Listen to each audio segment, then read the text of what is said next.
ఉత్తరాంధ్రలో Visakha Lok Sabha segment versus Bheemili assembly నియోజకవర్గాల మధ్య వార్ మొదలైంది. ఈ రెండు చోట్ల బడా పొలిటీషియన్స్ రాజకీయాన్ని ఆసక్తికరంగా నడుపుతున్నారు. విశాఖ ఎంపీ భరత్, భీమిలి ఎమ్మెల్యే గంటా శ్రీనివాసులకు డబ్బుకు కొదవలేదు. పరపతిని ప్రశ్నించేవారు లేరు. మనసులో అనుకుంటే చాలు ఏదైనా చేయగల సమర్థులు. రాజకీయ పార్టీల బలం ఉంది. పార్టీల్లో కావలసిన బలగం ఉంది.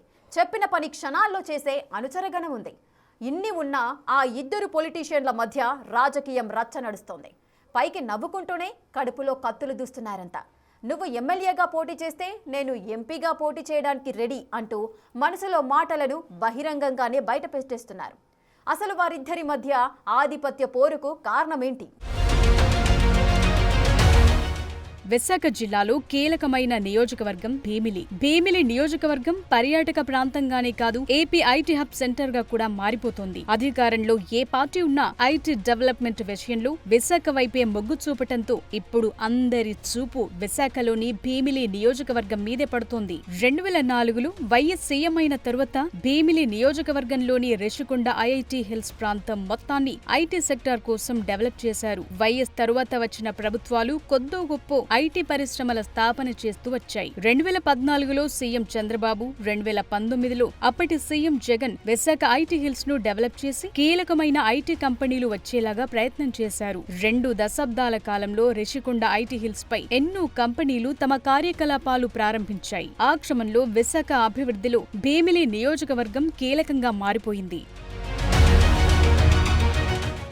భీమిలి నియోజకవర్గానికి ఎమ్మెల్యేగా టీడీపీ నుంచి మాజీ మంత్రి గంటా శ్రీనివాసరావు ప్రాతినిధ్యం వహిస్తున్నారు. గంటా శ్రీనివాసరావు ఇదే నియోజకవర్గం నుంచి 2 సార్లు ఎమ్మెల్యేగా గెలిచారు. భీమిలి నియోజకవర్గంపై గంటా శ్రీనివాసరావుకు గట్టి పట్టుంది. 2024 ఎన్నికల్లో రాష్ట్రంలో అత్యధిక ఓట్ల మెజార్టీ గెలిచిన ఎమ్మెల్యే అభ్యర్థుల్లో గంటా రెండో వ్యక్తి. అలాంటి బలమైన గంటా శ్రీనివాస్ కు ఇప్పుడు విశాఖ ఎంపీ భరత్ రూపంలో తలనొప్పి మొదలైనట్లు కనిపిస్తోంది. ఆ లెక్కలతో గంటా శ్రీనివాసరావు తన మనసులో మాటను చెప్పకనే చెప్తూ ఎంపీ భరత్ కు చెక్ పెట్టే ఆలోచన చేస్తున్నట్లు తెలుస్తోంది. ఇద్దరు నాయకుల ఫోకస్ విశాఖ నగరంపై ఐటీ హబ్ గా డెవలప్ అవుతున్న భీమిలి నియోజకవర్గం పైన పడినట్లు తెలుస్తోంది.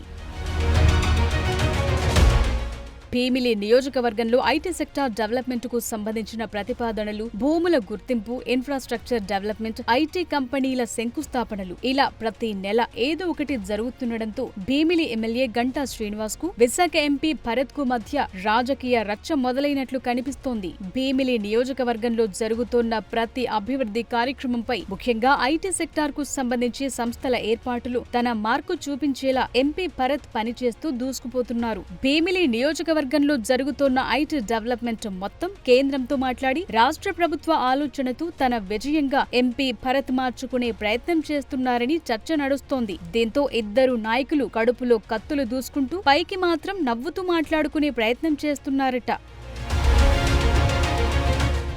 గడచిన 18 నెలలుగా భీమిలి నియోజకవర్గంలోని ఐటీ పరిశ్రమకు సంబంధించి అనేక కంపెనీల ప్రారంభోత్సవాలు, శంకుస్థాపనలు జరగడంతో పాటు కీలకమైన గూగుల్ డేటా సెంటర్ కూడా ఏర్పాటు చేస్తున్న నేపథ్యంలో సీఎం చంద్రబాబు, ఐటీ శాఖ మంత్రి నారా లోకేష్ ల తరువాత విశాఖ ఎంపీ భరత్ తన మార్కును చూపించడానికి ప్రతి కార్యక్రమంలోనూ తానే ముందుండి నడిపిస్తున్నారు. భీమిలి నియోజకవర్గం ఎమ్మెల్యేగా ఉన్న మాజీ మంత్రి గంటా శ్రీనివాస్ కు నియోజకవర్గ ఎమ్మెల్యేగా ప్రాధాన్యత దక్కుతుంది, కానీ క్రెడిట్ మొత్తం ఎంపీ భరత్ ఖాతాలోకే వెళ్లిపోతుండటంతో గంటా శ్రీనివాసరావు కుతకుతలాడిపోతున్నారట.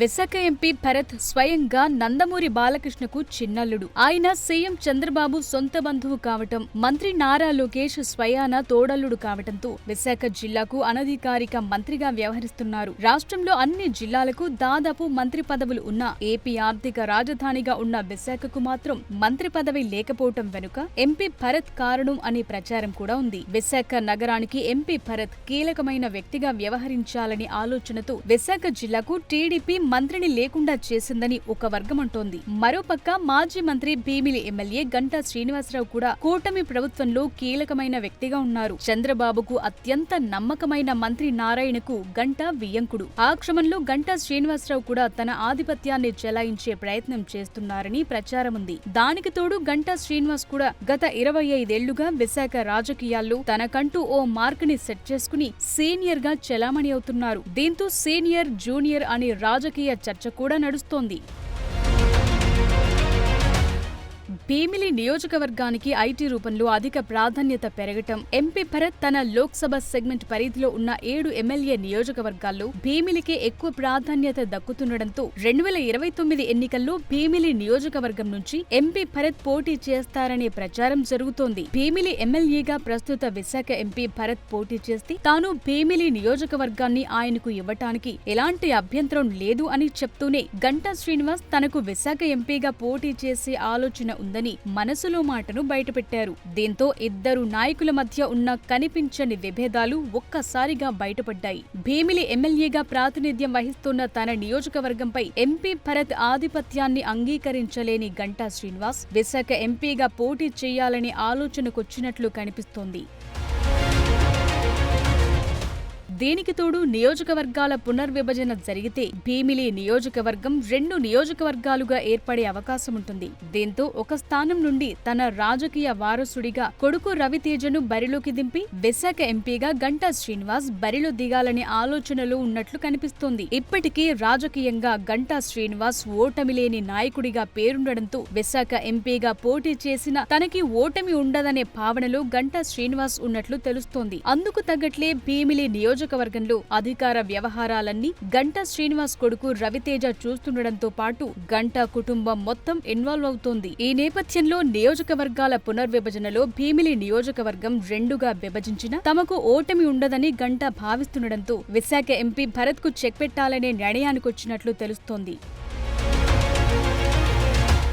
విశాఖ జిల్లాకు మంత్రి పదవి లేకపోవటం, మంత్రి పదవి ఆశించిన గాజువాక ఎమ్మెల్యే అధ్యక్షుడు పల్లా శ్రీనివాస్ టీడీపీ రాష్ట్ర అధ్యక్షుడిగా కొనసాగుతుండటంతో జిల్లాలో ఉన్న సీనియర్ నాయకుడిగా గంటా శ్రీనివాస్ మంత్రి పదవి ఆశిస్తున్నారు. విశాఖ ఎంపీగా భరత్ కొనసాగుతున్నంత కాలం టీడీపీ ప్రభుత్వంలో తనకు మంత్రి పదవి వచ్చే అవకాశం లేకపోవడంతో కొడుకును ఎమ్మెల్యే చేసి తాను ఎంపీగా బరిలోకి దిగటానికి గంటా స్కెచ్ గీస్తున్నారట. భరత్ కూడా పైకి ఎమ్మెల్యేగా పోటీ చేయాలనే ఆలోచన లేదని చెప్తున్నా ఓ పక్క తోడల్లుడు నారా లోకేష్ మంత్రిగా వ్యవహారాలు చక్కబెడుతూ రాష్ట్రమంతా తిరుగుతోన్న నేపథ్యంలో ఆయన కూడా అత్యంత కీలకమైన భీమిలి నియోజకవర్గం నుండి ఎమ్మెల్యేగా పోటీ చేసి గెలిచి రానున్న ఎన్నికల్లో టీడీపీ అధికారం చేపడితే మంత్రి పదవి చేపట్టొచ్చు అని భావిస్తున్నట్లు జోరుగా ప్రచారం జరుగుతోంది. ఏది ఏమైనా విశాఖ ఎంపీ భరత్, భీమిలి ఎమ్మెల్యే గంటా శ్రీనివాసరావులు పైకి కనిపించకుండా రాజకీయ చదరంగంలో ఎవరి ఆట వాళ్లాడుతూ పైకి మాత్రం అందరూ కలిసి ఉన్నట్లు కలరింగ్ ఇస్తున్నారని రాజకీయ వర్గాల్లో చర్చ నడుస్తోంది. ఇద్దరు నాయకుల లెక్కలు ఎలా ఉన్నా టీడీపీ అధిష్టానం ఎలాంటి నిర్ణయం తీసుకుంటుందనేది తెలుగు తమ్ముళ్లలో తెగ ఉత్కంఠ పెంచేస్తోందట.